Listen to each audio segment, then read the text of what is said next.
सुद्धा काही वेळापूर्वी त्यांची भेट घेण्यासाठी गेलेला होता. तुमची भेट झाली आहे का? नाही, मी खरं भेटायलाही गेलो होतो आणि काही त्यांच्या स्टाफ बरोबर अधिवेशनामध्ये आज चर्चेच्या जे काही दोघं तिघं विषय आहेत, सत्ताधारी पक्षाचा प्रस्ताव असेल, राज्यपालांचं अभिभाषण असेल, या विषयावरती चर्चा करण्यासाठी त्यानंतर मुख्य प्रतोद, प्रतोद आणि मुख्य प्रतोद यांच्या नियुक्तीच्या संदर्भातही खऱ्या अर्थाने मी चर्चा करायला गेलो होतो. त्या बाबतीमध्ये तशा स्वरूपाचा मेसेजही दादांना पाठवलेला आहे आणि त्या प्रकारच्या सूचना लवकरात लवकर मुख्य प्रतोद कोणाला केलं पाहिजे, प्रतोद कोणाला केलं पाहिजे, अशा सूचना दादांकडनं येतील आणि त्या आल्यानंतर त्याची निवड होईल. म्हणजे फ्लोअर मॅनेजमेंट करण्याकरता खऱ्या अर्थाने मुख्य प्रतोद आणि प्रतोदाची आवश्यकता असते, ती लवकरात लवकर घोषणा होईल. दादा नॉट रिचेबल असलं, पण माझं नाव सोडून दादा घोषणा मुख्य प्रतोदाची माझं नाव सोडून असणार.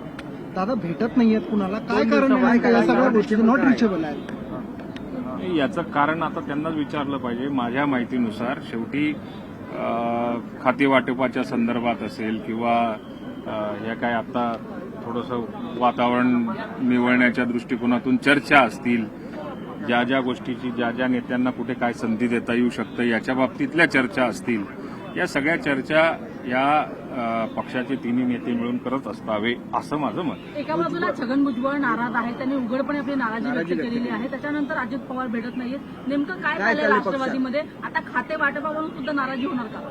नाही, खाते वाटपाचा सर्वस्वी अधिकार मुख्यमंत्र्यांचा असल्यामुळे त्याच्या बाबतीमध्ये माझ्यासारख्याने बोलणं काही योग्य नाही.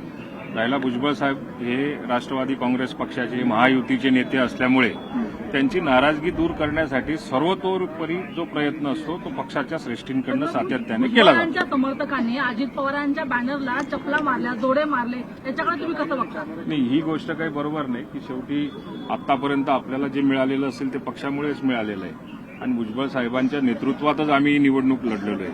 त्यामुळे या प्रकारचं आंदोलन कार्यकर्त्यांनी करायला नको ही अपेक्षा राष्ट्रवादी काँग्रेस पक्षाचा एक मी सर्वसामान्य कार्यकर्ता म्हणून मी करणं अपेक्षित आहे आणि तसं कार्यकर्त्यांनी करू नये. मंत्रिमंडळातून वगळलंय, नेमकं काय कारण असू शकते तुम्हाला वगळण्याची?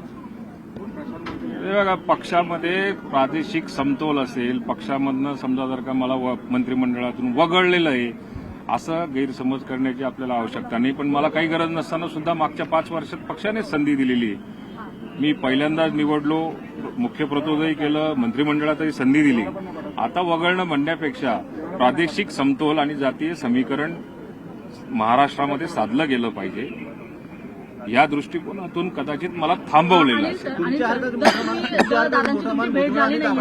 तुमची भेट झाली नाहीये तर अजित पवार नेमके कुठे आहेत? अजित दादा माझ्या माहितीनुसार आता तरी शोध काढण्याच्या माझ्या दृष्टिकोनातून काढण्यापेक्षा ते कुठे आहेत या बाबतीमध्ये संध्याकाळपर्यंत तुम्हाला म्हणजे कार्यकर्त्यांना भेटत नाहीये. चर्चा अशी की ते दिल्लीमध्ये गेलेले आहेत. तुम्हाला काही कल्पना आहे? या सगळ्या चर्चा यशस्वी करण्याच्या दृष्टिकोनातूनच ते पक्षश्रेष्ठींबरोबर सातत्याने संपर्कात आहेत आणि मला असं वाटतं की संध्याकाळपर्यंत याचा उलगडा आपल्याला सगळ्यांना मिळेल.